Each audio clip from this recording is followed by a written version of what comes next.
Hi, everyone. I'm Vladimir Jutit. We are watching all the news happening in the United States and around the world. If you've been with us for the last several months, you know what I'm going to talk to you about, that we are tracking all the news happening in the United States and around the world from all of our stations and affiliates. And you and I are going to spend the next hour breaking it down as only we can between 10 and 11 every day.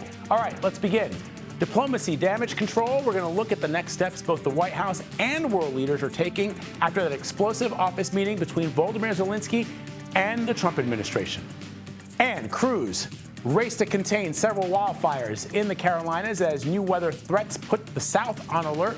We look at the damage and the latest forecast. And The Night of Honora. Guys, I'm so happy for this film. I think it's the best film of the last 10 years.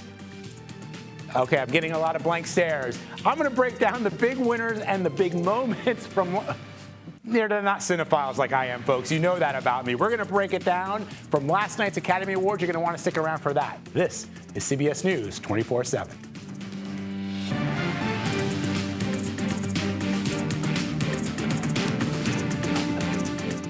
All right, we're going to talk about the Oscars at the end of the show, but let's begin this morning at the White House and the fallout from the Friday encounter in the Oval Office. Ukrainian President Volodymyr Zelensky says he is ready to sign the U.S. minerals deal, but everyone is still talking about the unprecedented exchange with President Trump and Vice President Vance.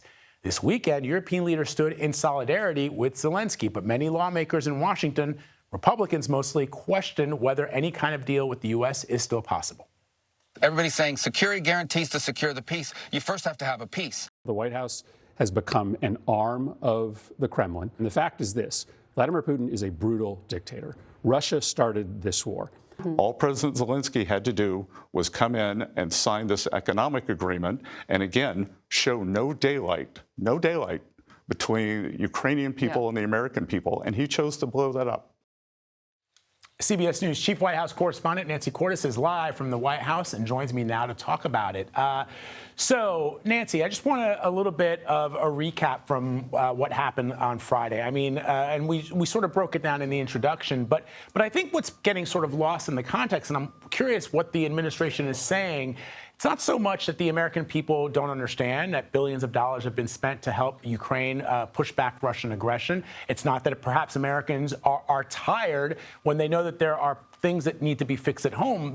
What seems to me, what strikes me is what got lost in the context is Zelensky saying he doesn't have any the fact that the White House is willing to trust Vladimir Putin's word without any security guarantees that the United States would make to his country is the only thing he was questioning, which is, I want peace, but if I don't have any guarantee that Vladimir Putin's not going to throw out whatever we decide out the window, then how can I sign anything that you're putting in front of me? Right. And that is the main sticking point between Zelensky and President Trump, who has said he doesn't want to send U.S. peacekeeping troops to Ukraine as a backstop to that deal. He wants Europe to do it instead.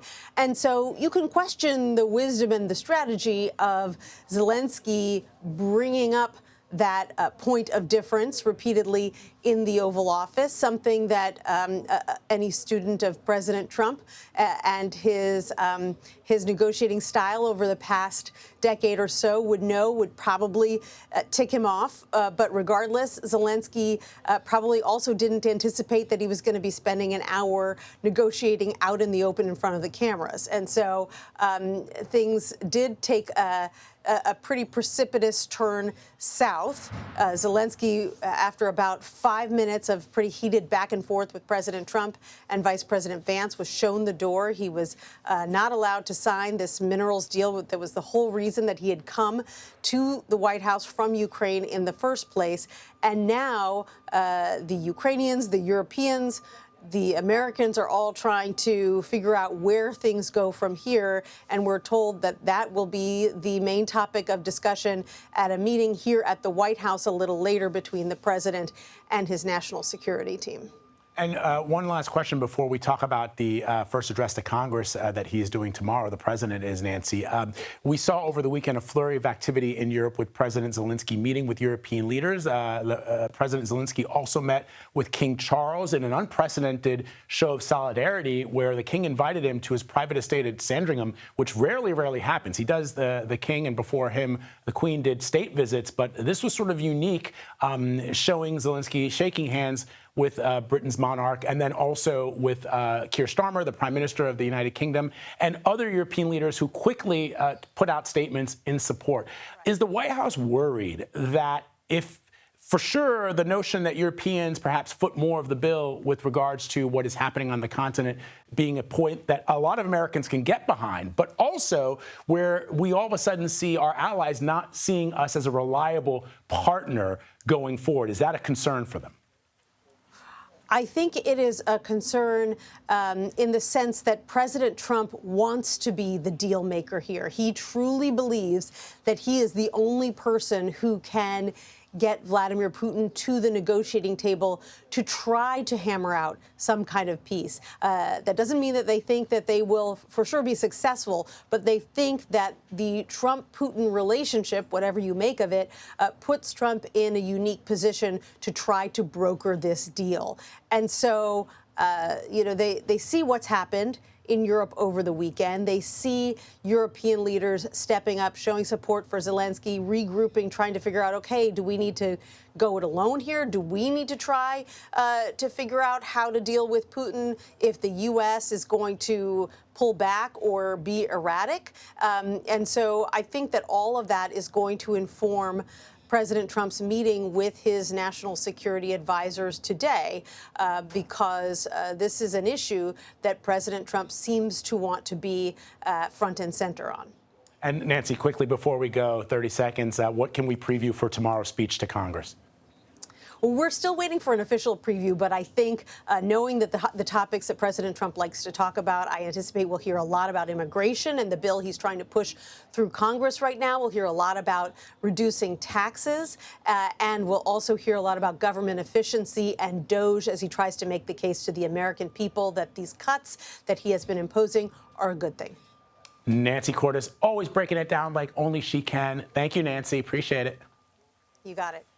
All right, let's bring in CBS News foreign correspondent Ramy Inocencio. He's joining me live from London to talk more about this. So as you heard me explaining to Nancy, Ramy, these European leaders that are embracing Zelensky, if she gave me the White House perspective, I'm curious what you're hearing from the Europeans. This show of solidarity, a lot of Americans would say, great, those statements are fine. Put your money where your mouth is. Start footing a greater share of the bill because the United States and its people are tired of doing so. What are you hearing about that? Absolutely, Vlad. Yeah, basically, it's a circling of the wagons from British and European leaders all throughout this weekend. Yesterday, it was this summit of securing our future. That was the title of the summit, which really turned into this kind of crisis talk mode after that massive blow-up at the White House between Trump and Zelensky on Friday. But the leaders who did come out to speak with us at the press gaggle after that, yesterday afternoon, they basically admitted and said that Europe needs to correct what Ursula von der Leyen, the EU president, said was an historic investment in the defense of Europe. We also saw other leaders come out basically echoing what her sentiment was, in that with the potential that the Trump White House might pull support for Ukraine and potentially Europe, they all had to ante up pushing ahead here. We are looking ahead to what's happening a couple days from now. March 6th on Thursday, there's another EU leaders summit where we expect a defense package to be announced by EU leaders in Brussels. That is for all of the EU, but also inclusive of that, Ukraine and defense budget for Ukraine.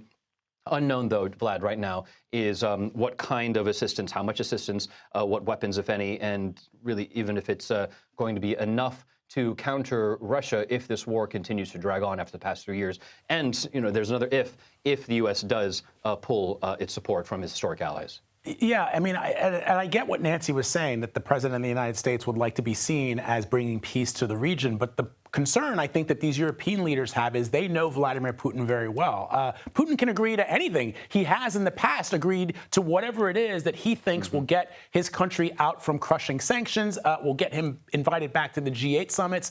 But then a year, 2 years later, reneges on the deals that he's agreed to. And that is the concern for the Europeans, which is that he may say yes now and completely act in the opposite fashion down the line. Yeah, absolutely. We're talking about the Minsk deal comes to mind with regards to Ukraine. And the idea there was that Russia would not go back into Ukraine. And here now, roughly 20% of Ukraine has been taken over and is now controlled by Russia. But in regards to what are some takeaways from the summit from yesterday? We are seeing a couple things trickle in. First off, British Prime Minister Keir Starmer called it a coalition of the willing. The people you're seeing at the table, the leaders you're seeing at the table, some of them, many of them, are expected to be part of that coalition. We do not know yet who will be among them. Mr. Starmer said that he's going to leave it to those individual governments, but he did basically put the UK first and foremost, being an example of what they could do. Take a listen. The UK is prepared to back this with boots on the ground and planes in the air. Together with others, Europe must do the heavy lifting. But to support peace in our continent and to succeed, this effort must have strong US backing. And just one of the takeaways out of that, he also declared a $2 billion deal, 1.6 billion pounds for Ukraine to buy something like 5,000 air defense missiles. We're seeing aerospace stocks jump on the news here in the United Kingdom, and also out of Germany, some media reports saying that they're now talking about two funds, one for defense and one for aerospace, potentially more than $400 billion. Vlad. Wow. You know, it's fascinating, Raymond, before you go. It strikes me that Keir Starmer it's been how many years now since Brexit, and now the United Kingdom taking the lead on continental matters. It's just sort of remarkable to me that this is happening in the here and now, given that the UK left the European Union some years ago. Ramy Inocencio reporting from London for us this morning. Ramy, as always, your insight analysis, excellent. Thank you, my friend. You bet. All right. Closer to home now, fire crews in North and South Carolina are working to contain the remaining wildfires that are burning across different parts of the states. This video shows one of the biggest fires that burned yesterday near the coastal city of Myrtle Beach, South Carolina. The South Carolina Forestry Commission, there are only 3 wildfires remaining after 163 incidents were initially reported. I want to bring in CBS News national correspondent Dave Malkoff, who joins me from Carolina Forest, South Carolina. So, Dave, earlier this morning on CBS Mornings, your live shot was completely smoke-filled. I can still see it smoldering behind you. What are you seeing now on the ground, and what's to come? This is basically the same neighborhood, Vlad. You can see how the wind pushes the smoke away, but the smoke is rising here in the woods behind these neighborhoods. You may hear the South Carolina Forestry Commission going round and round in a Cessna doing their surveillance of this area, but you may think this is deep in the woods. Let me show you what's actually happening here. Look at all these fence lines all the way down here turned into liquid taffy and all just put down on the ground here, Vlad. This is Bob Maddox's house, and watch, if you follow the blackened grass there, you can see exactly how close that got to Bob Maddox's house. So many firefighters from all over this region were here all throughout the weekend, putting a stop to these flames right at the very last second. So if we think about that there are no lives lost here, there are no structures lost here, that's because of the massive effort of these firefighters, because think of how close it came to losing Bob Maddox's house here. Unbelievable. Dave Malkoff reporting for us. Dave, thank you very much. Appreciate it. All right, let's get some weather now. Let's bring in CBS News Philadelphia meteorologist Andrew Kozak with the first look at the national forecast. Hey, Andrew.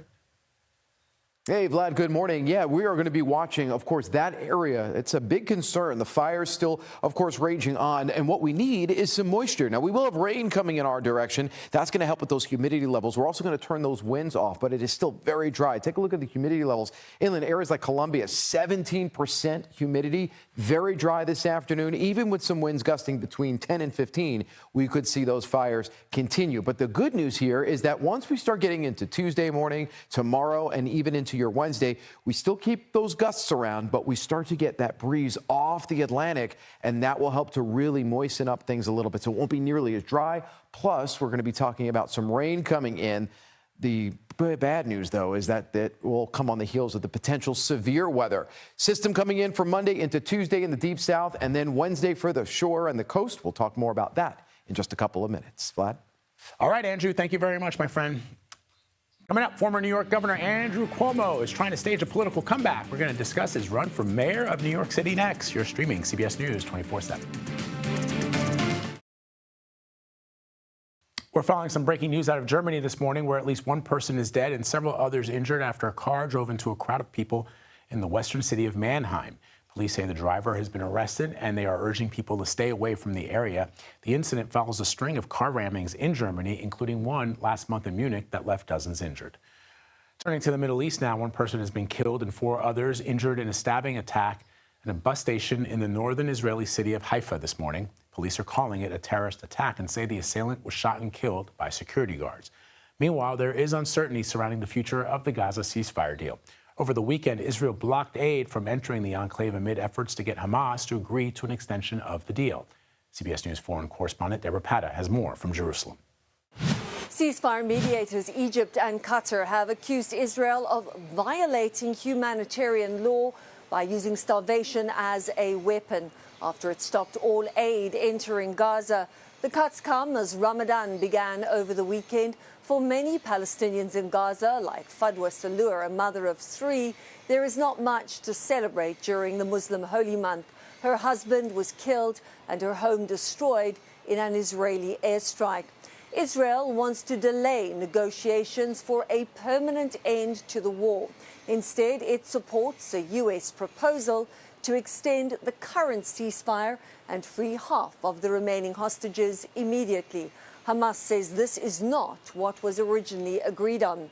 Hostage families and their supporters have once again been plunged back into the uncertainty of not knowing if there is a deal to bring their loved ones home. And in Gaza, the future also in limbo as Palestinians struggle to pick up the pieces of lives shattered by a war that nobody wants to return to. And following Israel's decision to suspend aid to Gaza, we are told food prices in local markets doubled almost immediately. Back to you. All right, Deborah, thank you very much. Former New York Governor Andrew Cuomo is attempting a political comeback. The Democrat entered the race to become New York City mayor over the weekend. Cuomo resigned as governor in 2021 following a series of sexual harassment allegations, which he denies. And he spoke Sunday about why he's running. We're here today for one reason. We are here because we love New York and we know New York City is in trouble. You can feel it. You don't need to read statistics. I want to bring in managing editor at USA Today, Terry Mosley, to talk more about this. Terry, it's great to see you. So, as you know, the governor resigned in scandal.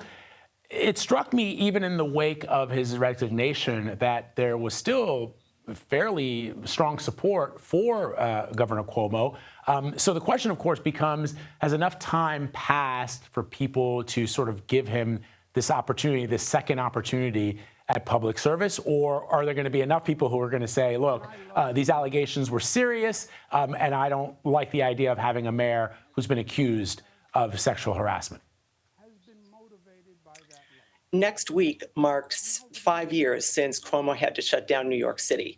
And the city and the rest of the nation, as you recall, basically watched as the governor every day have a press briefing and try to calm the nerves. So will they completely negate the past? No, but I do believe that most voters will remember the Cuomo of the COVID era that allowed a peaceful, informative time. The other thing that's sort of interesting about this, Terry, is that he seems to be, although he is a Democrat, he is not running as a Democrat left of center. He seems to be running as a moderate. And so I wonder how that's going to play in New York City. And the other question that I have is the primary, because maybe people don't realize, but in New York, if you have to be registered as a Democrat to vote in the primary.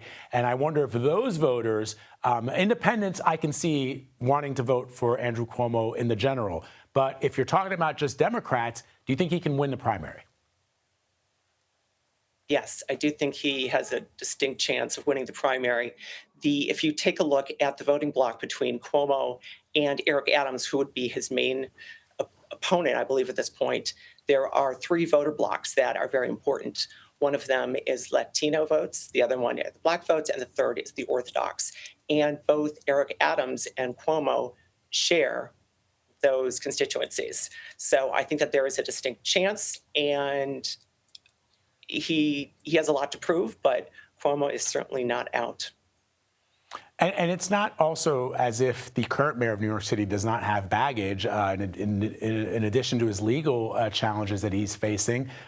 He's also perceived by many now to be essentially in the hip pocket of the president of the United States, given that they've asked the Southern District to remove the charges that were filed against Eric Adams. And so I wonder how that plays into it. New Yorkers thinking to themselves, well, at least if Andrew Cuomo is mayor, he's not had the greatest track record with the president in terms of the president doesn't like him, doesn't like Governor Cuomo. So I wonder if New Yorkers will feel that at least Cuomo will be able to stand up to President Trump, which is something that they don't believe Eric Adams can do now. Yes. Ultimately, Cuomo and Trump, they're both Queens boys, right? They grew up in New York City. They have known each other for decades. And Trump even donated to Cuomo's campaign and to his father's campaign. He's known him for quite some time. And we also saw during COVID that he was able to go toe-to-toe with Trump. There is a certain, I'll say, a New York level of respect. So it's not be all to end all, but there's something that resonates with New York voters. And I really do believe that they view that Cuomo is one of the few that can go toe-to-toe with the president. All right. Terry Mosley, thank you very much for your analysis and perspective. We appreciate it. Thank you. Coming up, what we know about a suspect who's still facing a prison sentence in a case associated with the January 6th insurrection despite the presidential pardons.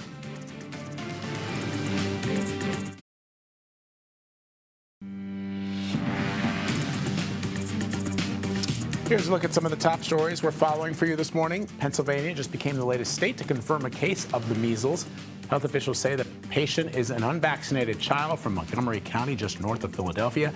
County officials say investigators are working to notify anyone who the child might have exposed to the virus.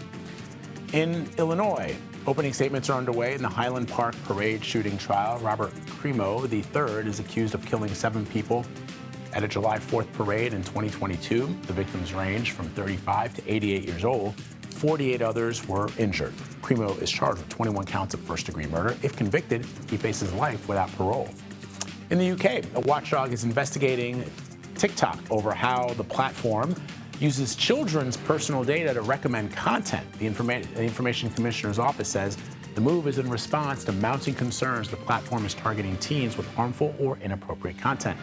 Websites Reddit and Imgur are also being probed for the way their underage users are age verified. The Office of Personnel Management sent out a new email over the weekend that once again asked federal workers to send 5 bullet points on what they did last week. Replies to the email are reportedly due before midnight tonight. I want to bring in CBS News White House reporter Aaron Navarro to talk more about this.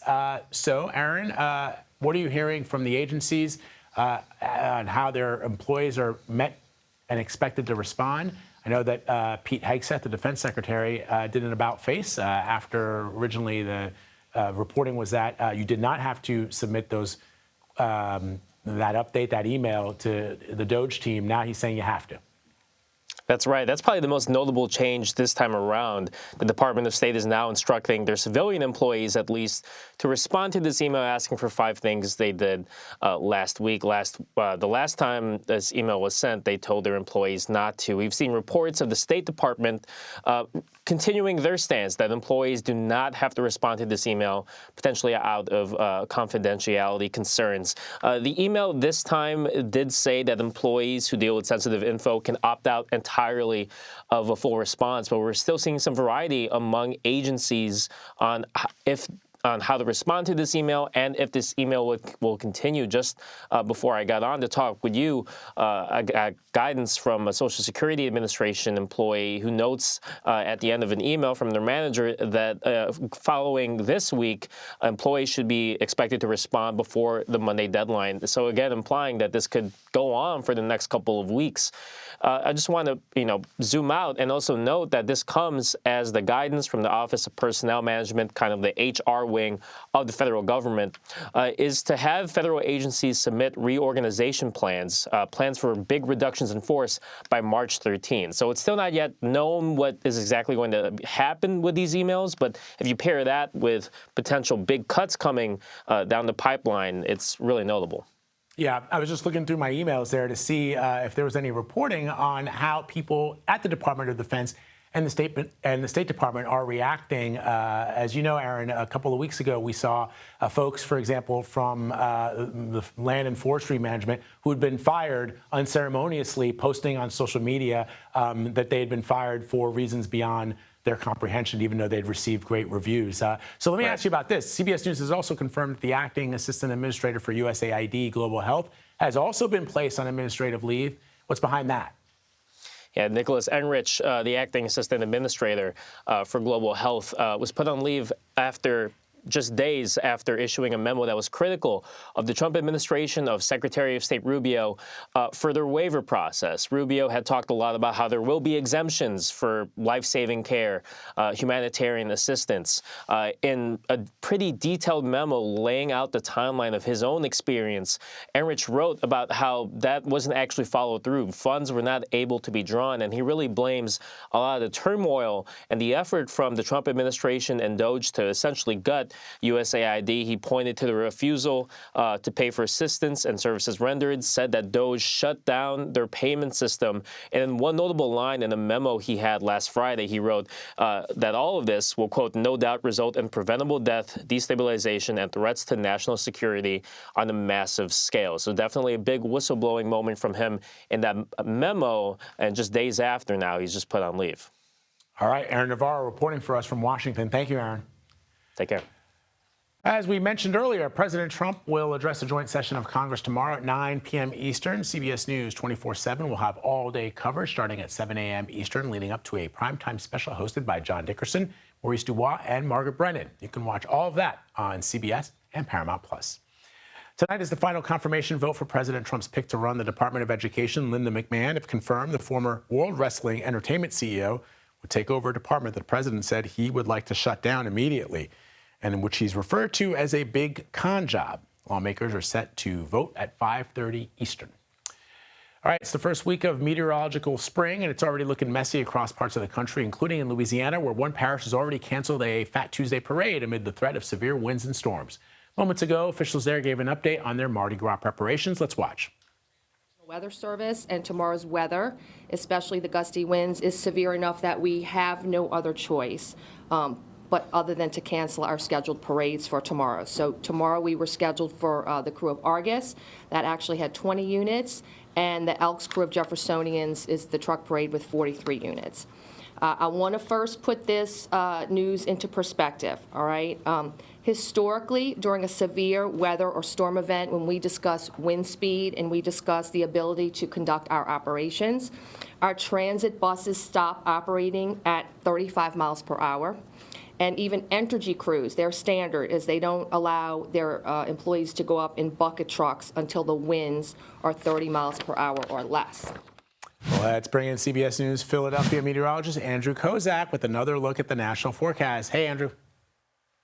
Hey, Vlad, and it's a right call because we're getting right into a very spring-like pattern with the chance for severe weather today, tomorrow, and Wednesday moving across the area. Let's bring the map up and show you the current radar right now. We're really not tracking a whole lot. It doesn't look like there's a ton of moisture yet over New Mexico. This is where we have this system kind of gearing up, but you put the clouds on and it's a little bit more impressive across the country. This is going to continue to roll in and basically give us a very good chance for severe weather with gusty winds. And again, that is going for Tuesday to be across much of the deep south, including areas just north of Louisiana. This is where we actually have the best chance for potentially damaging winds, hail, heavy rain, and even an isolated tornado chance. That threat moves across the East Coast on Wednesday. It's a double-edged sword. It's good news because these areas right here, including the Carolinas, especially South Carolina, need the rain and the relief from the dry air and, of course, all the fire danger. The bad news is we just don't want that severe weather. But this is the system now. As we get into tomorrow, it's across the south. As we get into Wednesday, it lines itself up and down the I-95 corridor.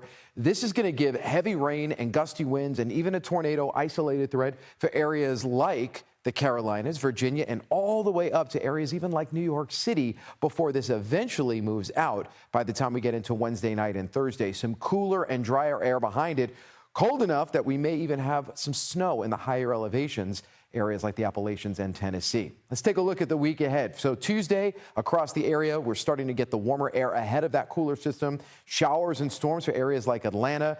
In New York City, 57 degrees on Wednesday. That's when we'll have that chance for rain coming in tomorrow. It's the transition day. Florida looking good. Temperatures in the 70s and 80s. A few more clouds and showers in Miami. And again, we are watching tomorrow being the day across the deep south, Texas, Louisiana, especially to watch out for severe weather. Vlad?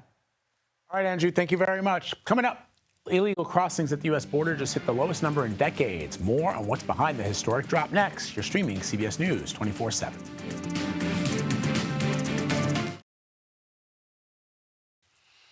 The number of illegal crossings at the U.S.-Mexico border has reached an historic low. Government data obtained by CBS News shows apprehensions made by Border Patrol reached a 25-year low during the first full month of President Trump's second term. Joining us now in Studio 55 is CBS News immigration and politics reporter Camilo Montoya Galvez. What's up, brother? Good to see you. How's it going, in Vlad? Studio. All right, so break down these numbers for me. What do you see? So right now we know that Border Patrol recorded fewer than 9,000 migrant apprehensions along the U.S.-Mexico border in February in 28 days. That is a stunning, extraordinary reduction in illegal immigration. Why? To put it in perspective, back during the Biden administration, on some days, Border Patrol recorded more than 8,000 apprehensions in 24 hours. So it is a dramatic turnaround at the U.S.-Mexico border. And of course, the Trump administration is saying that its sweeping government-wide crackdown on illegal immigration is fueling this dramatic drop in illegal crossings. They are, of course, now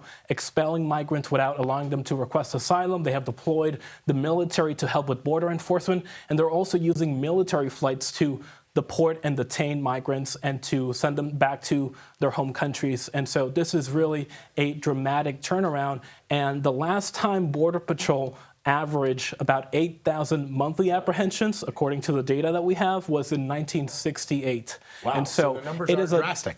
It is a drastic change, yes. So the question is, and how do we look at the actual data? Is it the number of crossings that are down or the number of reported crossings? So Border Patrol apprehensions denote the number of times that Border Patrol processes an individual migrant. So these are apprehensions of people who actually get caught and processed by Border Patrol. They do not include the so-called gotaways, people who essentially sneak into the country and evade law enforcement and obviously are not counted in the tallies because they're not caught by Border Patrol. So the numbers could be slightly higher, but Border Patrol sources tell us that the number of gotaways have also gone down. We don't have those figures yet because Border Patrol agents are now back on the field and not processing as many migrants as they were back during the Biden administration. Fascinating. All right, Camilo, always great to have you in studio, man. Thank you very much.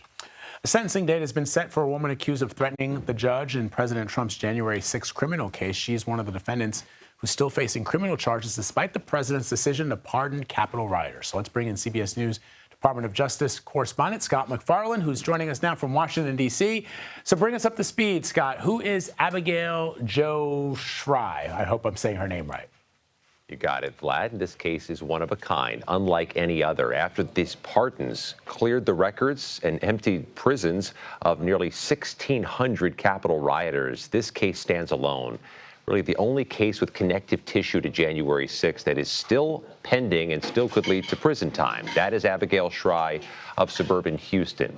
She was charged in August 2023 of sending a racist, vulgar, and violent threat at the judge handling Donald Trump's January 6th criminal case, Judge Tanya Chutkin.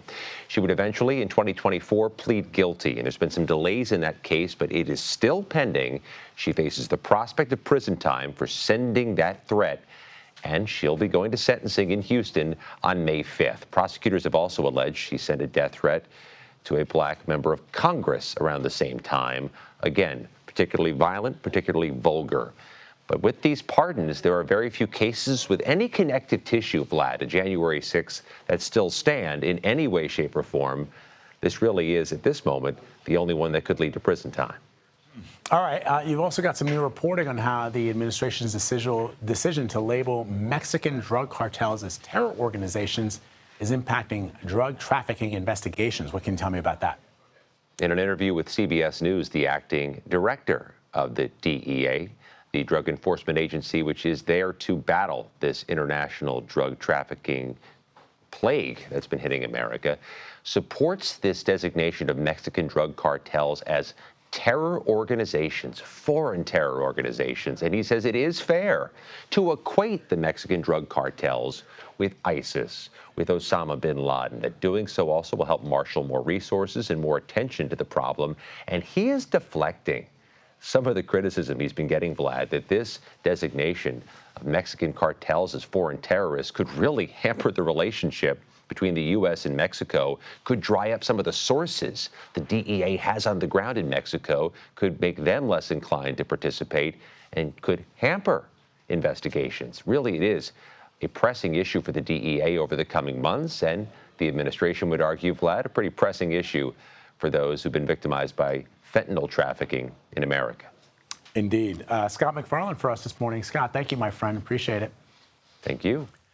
All right, Hollywood's best and brightest walked the red carpet last night as one independent film dominated the Oscars. We'll have all your highlights next. You're streaming CBS News 24/7. And the Oscar goes to Mikey Madison. I grew up in Los Angeles, but Hollywood always felt so far away from me. So to be here, standing in this room today is really incredible. That was Mikey Madison, the star of Anora, who brought home the award for Best Leading Actress last night at the Oscars. It was a big night for the independent film. It dominated with 5 awards, including Best Picture and Best Director. CBS News correspondent Danya Backus has a recap of Hollywood's biggest night. Anora, a strip club Cinderella story without a fairy tale ending, was the night's big winner with 5 awards, including Best Picture. This film was made on the blood, sweat, and tears of incredible indie artists. Anora's Mikey Madison beat veteran Demi Moore to win her first Oscar for leading actress. This is a dream come true. I'm probably going to wake up tomorrow. The Brutalist grabbed 3 Oscars, including Adrian Brody's Best Lead Actor award. I believe if the past can teach us anything, it's a reminder to not let hate go unchecked.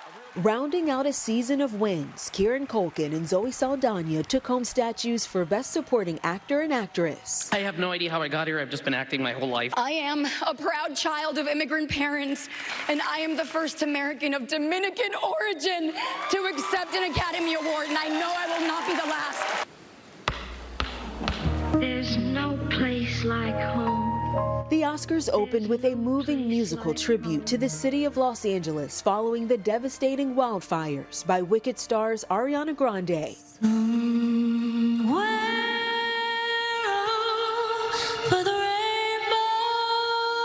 and Cynthia Erivo. I think of a place where there's love overflowing, who then performed Defying Gravity from their blockbuster big screen musical.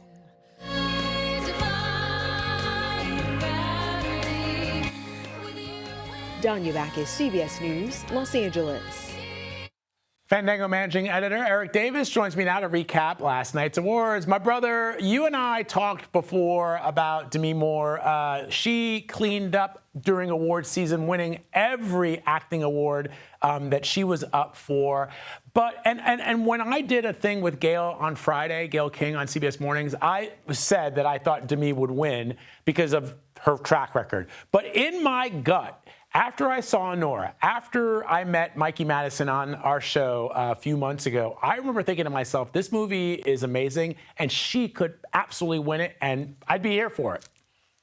Yeah, and she did win it. You know, I think people forget that Demi Moore was in a film that was a pretty aggressive body horror movie, you know, and so at the end of the day, it may have turned off some voters when it came to voting for her. But I mean, Mikey is the Cinderella story, and you love to see it. This is why we watch the Oscars. I don't remember the last time a relatively unknown actress won this award, maybe Brie Larson when she won for Room.